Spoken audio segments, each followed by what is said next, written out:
Assalamualaikum warahmatullahi wabarakatuh. Perkenalkan, nama saya Saskia Nanda Pratiwi, NIM 19014168.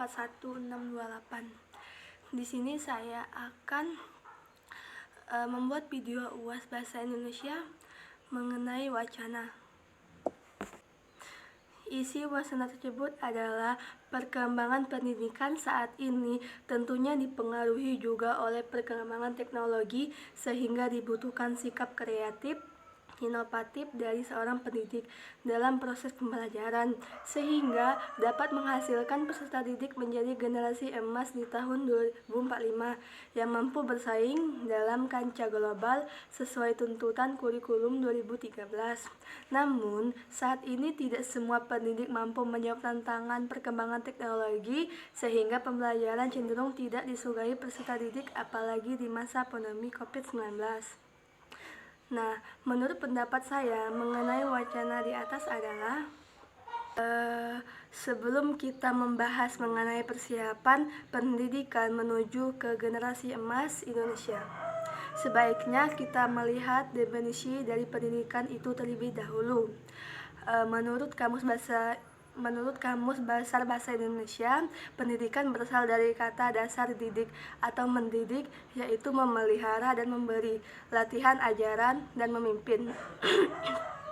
Sedangkan pendidikan mempunyai pengertian, yaitu proses pengubahan sikap dan tata laku seorang atau kelompok orang dalam usaha mendewasakan manusia melalui upaya pengajaran dan latihan, proses perbuatan, cara mendidik. Perkembangan pendidikan saat ini tentunya sangat dipengaruhi juga oleh perkembangan teknologi, sehingga mempersiapkan generasi emas Indonesia 2045. Penting bagi dunia pendidikan melakukan perubahan pola pikir. Pendidikan tidak sekedar dimaknai dengan transfer akademik keilmuan saja, melainkan dilengkapi dengan karakter. Keseimbangan akademik dan karakter inilah yang perlu disiapkan sejak sekarang untuk melatih peserta didik. Hal ini disampaikan oleh Rektor IKI PGRI Semarang, Dr. Andas Muhdi, Sarjana Hukum, dalam diskusi ilmiah menyiapkan pendidikan generasi emas anak bangsa untuk mencapai Indonesia emas.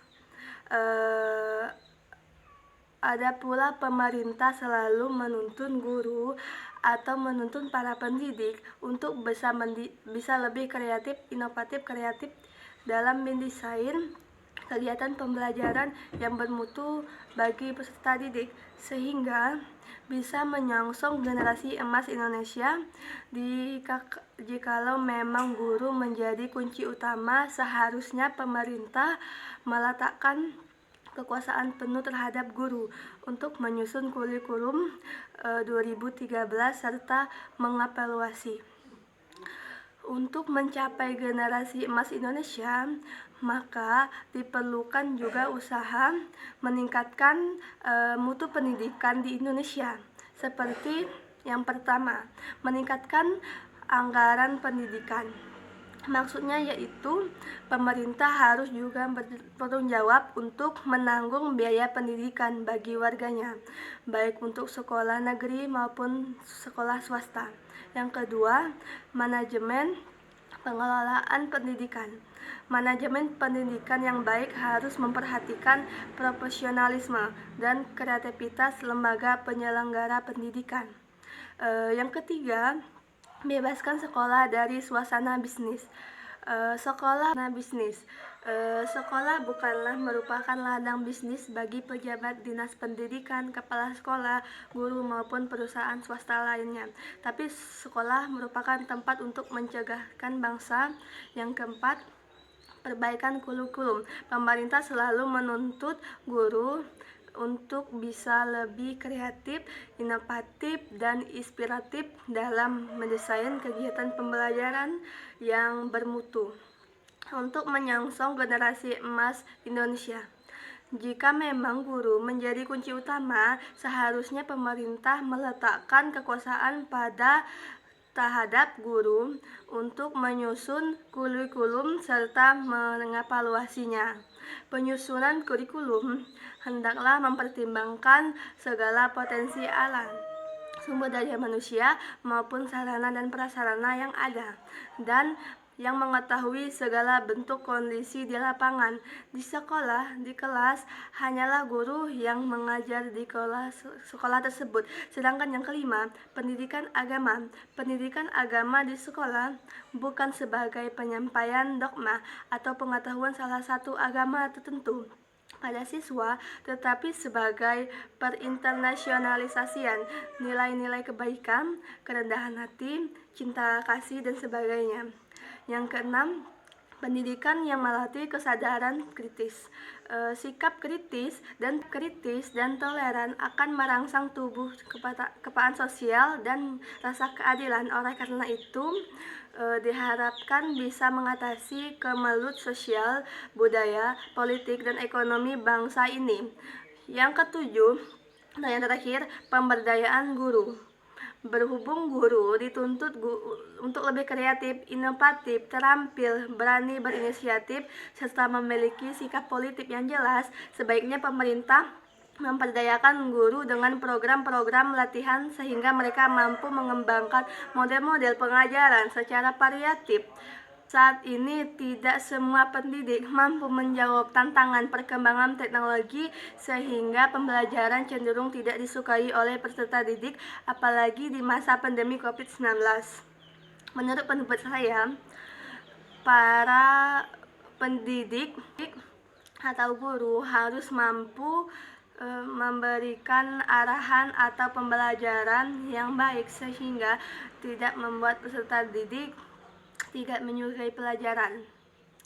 Kita sebagai calon pendidik harus bisa mengubah tingkah laku peserta didik individu serta membimbing perkembangan jasmani, rohani yang dididik untuk menuju yang lebih baik. Dan guru bisa membuat atau membimbing peserta didik untuk menjadi generasi emas Indonesia, yaitu generasi sekarang yang diberi bekal untuk generasi masa depan dalam menjadikan Indonesia menjadi negara yang lebih maju untuk bisa mengiringi negara maju lainnya. Walaupun di masa era COVID-19 ini sekolah tidak melakukan pembelajaran tatap muka, melainkan secara daring. Kita sebagai guru harus bisa menjadikan mereka generasi emas Indonesia dengan cara melihat kiat-kiat yang dilakukan oleh negara-negara lain dalam dunia pendidikan mereka, sehingga bisa menjadikan peserta didik menjadi generasi emas di tahun 2045. Kita sebagai guru harus bisa juga memberikan sikap yang terbaik kepada pendidik, mencontohkan sikap yang lebih baik kita kepada murid, sehingga murid bisa mengikuti jejak gurunya. Mungkin itu saja pendapat dari saya mengenai wacana ini. Sekian, apabila ada kesalahan saya mohon maaf. Wassalamualaikum warahmatullahi wabarakatuh.